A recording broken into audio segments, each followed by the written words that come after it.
Hello guys, in today's video, I'll show you how to create a meeting link in Microsoft Teams step by step.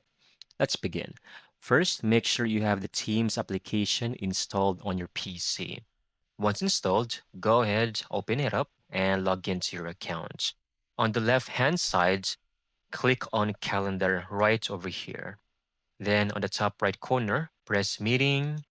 Now fill out your meeting details. For example, add title, random meeting, then add your participants over this section, pick a date and time, and type any meeting notes if necessary.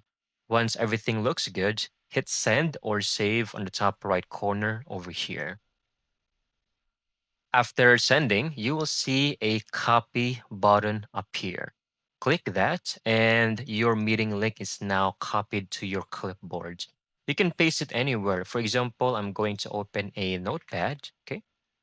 And you will see I'm going to paste that meeting link right now. Okay, this part of the link is what you're going to use to send to your teammates or colleagues in Microsoft Teams. And that's it. You have now successfully created a Microsoft Teams meeting link in under a minute.